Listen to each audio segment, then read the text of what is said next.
안녕하세요, 닥터윤입니다. 오늘은 두경부암, 난소암, 폐암, 위암, 다양한 종류의 암에 활용하고 있는 도세탁셀에 대해 이야기 나눠보도록 하겠습니다. 도세탁셀은 흔히 탁솔 아니면 탁센겔 이런 식으로 표현하는 식물에서 추출한 성분으로 만든 그런 종류의 항암제입니다. 이게 굉장히 옛날부터 사용되었고 광범위하게 사용되기 때문에 암 환자분들이 주변에 있으신 분들이면 한 번쯤 들어봤을 법한 약이기도 하죠. 우리가 흔히 생각하고 있는 항암제 이렇게 무서운 약이다 이런 느낌을 주는 그런 종류의 약이기도 하고 효과도 세고 부작용도 세고 그래서 여러모로 악명 높은 약이기도 합니다. 도세탁셀 같은 경우에는 보통 3주 간격으로 치료받는 경우가 가장 많은데요. 한번 치료받을 때마다 1시간 정도 주사 맞는다고 생각해 주시면 되고, 주사 맞고 나서는 보통 덱사메타손이라고 불리는 우리가 흔히 스테로이드라고 부르는 약이죠.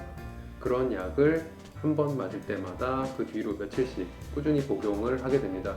그 스테로이드를 굳이 같이 복용하는 이유는 아무래도 도세탁셀의 부작용이 워낙 다양하고 좀 심한 것들도 나타날 수 있고, 그리고 맞은 직후에 나타나는 연몇 부종이나 알러지 반응, 그런 반응들이 있기 때문에 이 덱사메타손을 꽤 높은 농도로 같이 처방하는 경우가 많이 있습니다.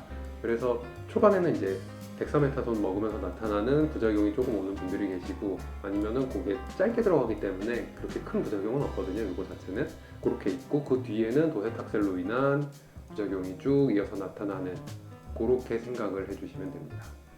흔히 스테로이드를 쓰는 경우가 염증 반응을 줄여서 염증을 가라앉히는 목적으로 많이 쓰이는데, 그 도세탁셀 맞고 스테로이드를 그냥 루틴하게 같이 따라오는 경우가 많다는 건 그만큼 도세탁셀이 맞은 직후에 염증 반응이 강하게 오는, 혹은 알러지 반응이나 이런 게 많이 오는 약이라는 걸 의미하고요.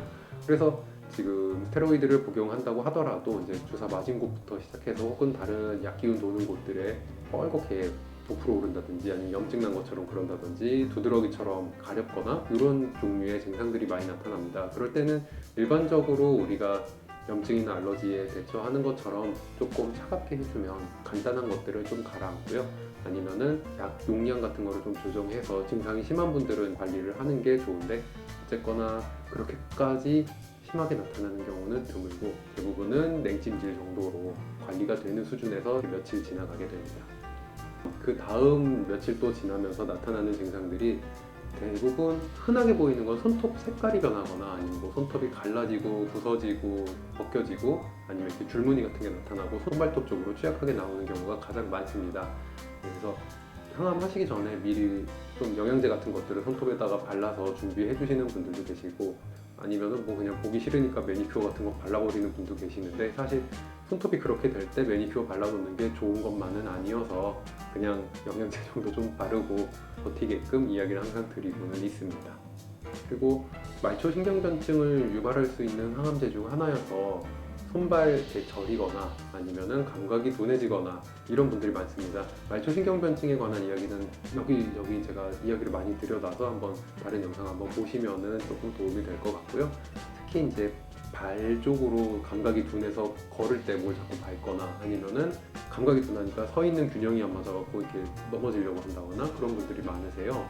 그럴 때는 조금 신발도 발을 보호할 수 있는 두꺼운 양말과 좀 푹신한 신발, 그리고 또 너무 감각 없어서 걷기 힘들 때는 뭔가를 이렇게 잡고 걸어주는, 미리미리 좀 그런 대처가 필요할 수 있습니다.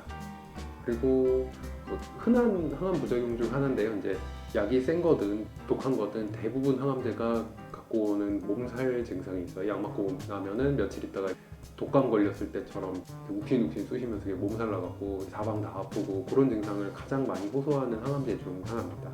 그리고 또 하나 부종이 흔해요.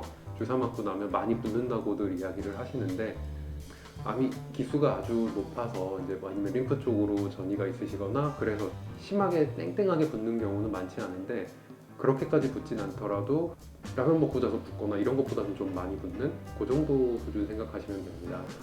그럴 때는 다리 같은 데 이렇게 많이 부어 있으면 좀 들고 누워 있는다든지 이런 방법, 아니면은 이렇게 림프 마사지 같은 것들 조금씩 해서 도와주면은 붓기 순환에 좀 도움이 되고요.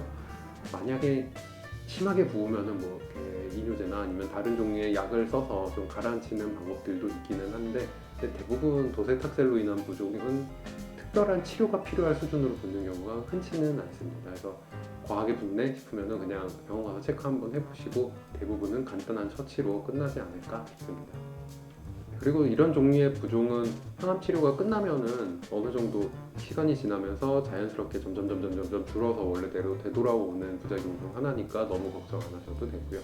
제일 중요한 그리고 위중한 부작용 중에 하나가 호중구 감소증이 있습니다.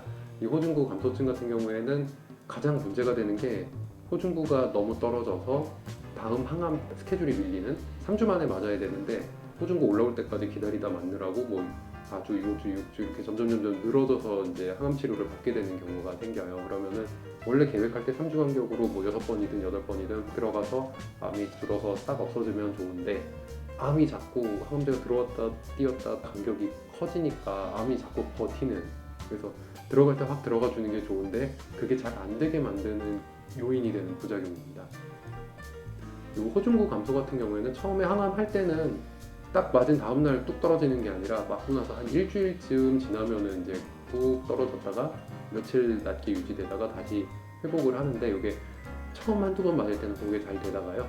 사람 체력이나 아니면 뭐 다른 요인에 의해서 차수가 지나면 지날수록 대부분은 더 많이 떨어지고 더 오랫동안 떨어져 있다가 천천히 회복을 하게 돼요. 그래서 처음 1, 2차 때는 대부분 호중구 감소 때문에 이제 항암을 뒤로 미루는 일은 흔치는 않고 이제 차수가 쌓이면서 이때는 이제 미뤄야겠네요 소리가 나오기 시작할 수 있어요. 그래서 어떻게든 그 기간 안에 차수가 거듭될수록 몸을 다시 회복해서 다음 항암을 스케줄대로 이어갈 수 있게 만드는 게 굉장히 중요하고요. 근데 호중구 감소증의 큰 위험한 점이라고 해야 되나? 그런 것 중에 하나가 이게 아무런 증상이 없어요. 호중구는 꽤 많이 줄어도 내가 느끼기에는 멀쩡한데요, 난 컨디션 좋은데요 하는데 피를 빼서 검사를 해보면 뚝 떨어져 있는 경우가 생각보다 많이 나옵니다. 그래서 가볍게 생각할 수 있어서 그게 좀 문제되는 경우가 많다고 생각이 됩니다. 네, 그러면 호중구가 떨어지면 이렇게 올릴 수 있는 방법이 없을까요? 이거 많은 환자분들이 호중구 떨어질 때 물어보시는데 호중구를 올리는 주사는 있어요. 그거를 쓰면은 호중구가 올라가기는 해요. 근데 그렇게 하지 않는 가장 큰 이유가 호중구 감소가 중요한 이유는 항암제를 맞았을 때 우리 몸에서 피를 구성하는 세포들을 만드는 작용이 떨어지면서 호중구가 같이 떨어지는 거거든요. 그러니까 호중구 혼자 떨어지는 게 아니라 다른 세포들도 다 문제가 많이 일어나고 그것 중에 몇몇 중요한 것들에 대한 지표를 봐서 우리가 중심 잡는 게 호중구예요. 호중구가 떨어져서 항암을 못한다는 얘기는 호중구만 모자라서 항암을 못한다는 얘기가 아니라 전반적으로 피를 만드는 과정이 많이 파괴가 돼 있다. 그러니까 항암제로 인해서 전반적으로 다 회복이 될 때까지 기다려줘야 된다는 의미가 크기 때문에 무작정 그냥 호중구만 딱 올려놓고 항암은 스케줄대로 쭉 가고 할 수가 없는 게 이제 그래서 그렇습니다. 물론 호중구 자체가 위험할 정도로 떨어져서 이제 환자를 격리해야 된다든지 뭐 이 정도 상황이 되면은 그런 주사를 써갖고 일단 면역계통에서 위험하지 않은 수준으로 만드는 게 급하긴 하지만요.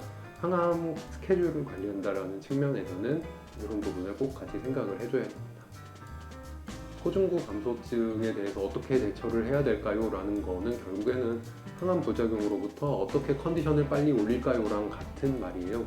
우리 몸이 항암제로 인해서 부서진 만큼 늘 이야기했듯이 잘 먹고 잘 쉬고 그걸 회복할 시간을 충분히 잠을 많이 자고 잘 쉬고 가벼운 운동을 하면서 많이 주는 게 가장 좋은 방법이고요. 만약에 냅둬서 자연스럽게 이루어지지 않는다면 당연히 병원에서 추가로 할 수 있는 것들을 넣어서 빨리 회복하게끔 끌어올리는 그런 방법들이 도움이 많이 될 수 있습니다. 그러면 오늘 도세탁세 이야기는 여기까지 하고 다음번에는 다른 항암제 이야기를 또 가져오도록 하겠습니다.